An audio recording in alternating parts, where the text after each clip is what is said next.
I thought that was hilarious. Also, like, how good is the Wi-Fi out there that she's at a park and able to still, you know, have good Wi-Fi on the computer and be able to hear anything. But I mean, so you want to learn the guitar? This is a gift you can take to your grave. What's your problem? I didn't know I had a problem. You're teaching guitar online, love.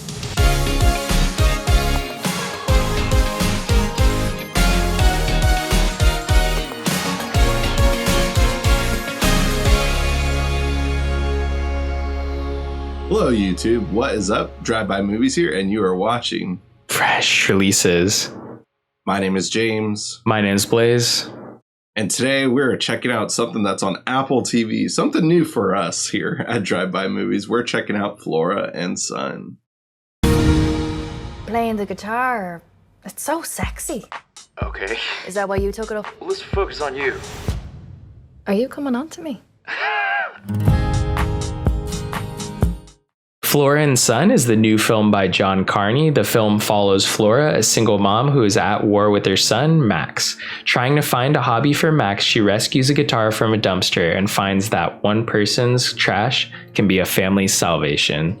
So, John Carney, we all know him from Sing Street, Once, of course, and the film Once, not just Sing Street. He did that once, but yeah. Anyways.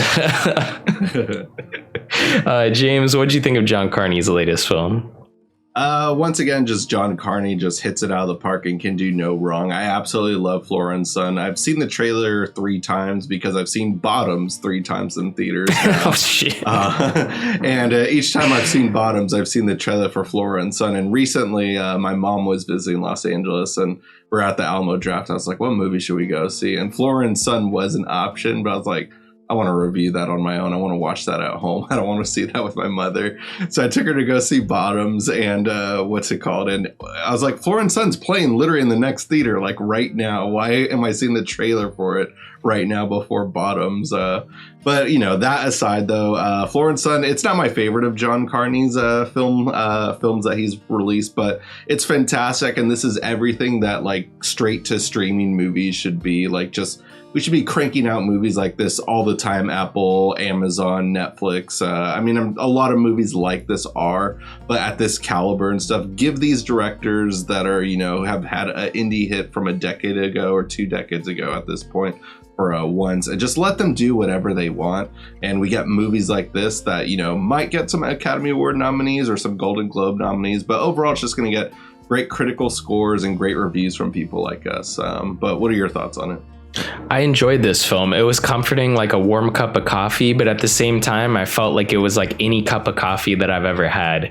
It was fine. It was fine. Like, this film was okay. It just, I did worry that, is this going to be the end of John Carney? Because it felt like, you know, Begin Again was his chance at like making a studio movie. I don't really remember how that film did in box office wise or anything, but I mean, if we just look at the history of like, he's not making huge films like that anymore, and now he's making this small pared down movie that almost feels very independent on Apple TV Plus. I did enjoy the movie, but I do wonder how much more of John Carney do we have if everything keeps getting pared down smaller and smaller. A lot of the music in this film is really charming and very enjoyable, but this film just felt like this would have been the next step after Once, not, you know, his 4th film after, you know, being at the Academy Awards for Once.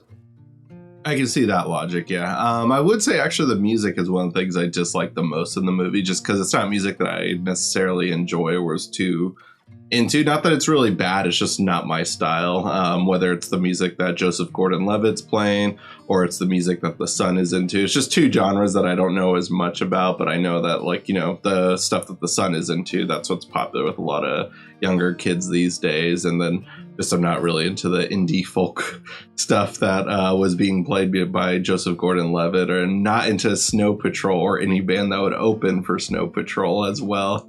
I thought that was like just a funny running gag of just like Jack Rayner's character just constantly saying like, you know, I was on the same bill as Snow Patrol. I was like, does anyone know any songs other than what was it called? Chasing Cars? Is that Chasing Cars. That's the only song I know by Snow Patrol. But that was funny. Whether or not they were like, making a joke of Snow Patrol or not, I just thought that was funny. But not like, really like mean or crude in any way. And, a couple gripes with some of the technology stuff within the movie as well, too. But overall, though, I just overall like the performances. Technology-wise, I mean, you might have noticed some of the same stuff. Like, I've never seen such pristine webcam usage. Like, you and I put in a lot of money, and our stuff is not that crystal clear. Like, literally, they just shot with, like, a red. Some kind of it's like a red or some shit. Like, but it's built into the laptop. It's like a red Komodo sensor or something. Or Dragon sensor. But yeah, I thought that was hilarious. Also, like, how good is the Wi-Fi out there that she's at a park and able to still have good Wi-Fi on the computer and be able to hear anything. But I mean, are we ever going to talk about the lag? Like, he played a show live with them and didn't lag at all. Like, there's just no way. So yeah, the technology in this film is absolutely ridiculous, but I'm there for it. I thought it was funny, like, to just be like, dude, there's no way this would work, Yeah. I'll let it slide and stuff. Like, I know everything that they did is possible, but who has reception that good constantly? Like, I would have loved to have seen like a funny buffering sequence or something. And there were some funny sequences I would have liked to have seen, because a lot of the movie is just a lot of like, we all have hopes and dreams, and then like, then the sudden set of reality kicks in, whether or not it's like, you're young and you're having a kid, or like, hoping to meet someone across the world. I would have loved to have seen her meet Joseph Gordon-Levitt and thinking that he has this beachside or this pool in his backyard, but really it's just like, no, he just lives in some crappy apartment, like it's a green screen, the Topanga Mall or something, and it's just all a green screen the whole time. I mean, it had to have been. It had to have been. I feel like. I mean, absolutely, yeah. In my version of him is he's not that successful. If he's teaching $20 Zoom lessons, there's no way. Like, either maybe he rents a place like just for the Zoom lessons to make it seem like he's balling. I don't know. And also, he claims that he lives in Los Angeles and then says Topanga Canyon throughout the movie. I'm like, that is not Los Angeles. That is like, you try to compare Los Angeles to Topanga Canyon, like downtown Los Angeles, you're going like, that's a whole day's worth of trip, like trying to get there. I only live probably like 15 miles from Topanga Canyon. It takes me an hour to get there minimum. Like, Jesus, like, that is not Los Angeles at all. I would have been bummed if I came from Dublin, Ireland, and like, oh, this is Los Angeles? It's hot as hell and there's no buildings anywhere and stuff. Like, yeah, there's some fancy places out there, and there is a lot of rich people in the Calabasas, Topanga area, but just like, ugh. Are you thinking of Tarzana? What's that? Are you thinking of Tarzana? I don't really even know where Topanga is. Is that near? No, the Topanga Canyon. There's a Topanga Mall, a Westfield Topanga Mall that I have to work at, and it's all that same area. I'm pretty sure. Got it. I know of Tarzana is near Calabasas, so I think that's probably all in the same neck of the woods. But I mean, I never made it that often out to that neck of the woods. The only time I've made it back that way was coming back from Malibu, and that's about it. But yeah, my geographical location for a lot of those areas isn't up to par. But anyways, we're talking John Carney's Flora and Son here, and yeah, I thought that this was a really charming, sweet movie. It has, shades of all of John Carney's films in it. Maybe, like, I agree with what you said, the music isn't really quite up to par with something like Sing Street, where every song is an absolute banger.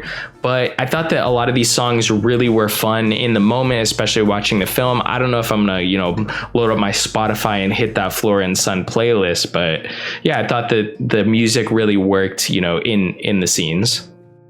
I guess also the music, though, works in a sense that, like, these are beginners getting into music. So it's not, the most polished things ever and everything. So that works in that front. I mean, same thing with Sing Street. Each song gets better as they progress and get better as a band altogether.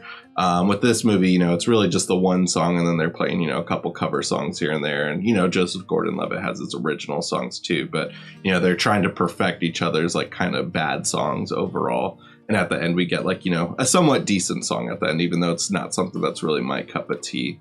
But yeah, other than that, though, also, like, I guess another gripe I had, though, in that end sequence is, like, it's very obviously not a live performance. Like, it's very obviously pre-recorded and then dubbed with them performing over it or underneath the dubbing recording. And it's just like, I'm kind of over that cliche in movies and stuff. Like, I get it, you can't always do that sometimes, but I know John Carney likes to work with musicians, and I would love to have seen, like, I know you can't really get the point across with Joseph Gordon-Levitt and his drummer playing to a live audience at a bar, but just I would have liked to have kind of gotten a more raw sounding audio of that sequence, just because it sounds very pre-recorded and it just doesn't match, and it takes me out of the movie. Might not take out a lot of other people, but takes me out personally.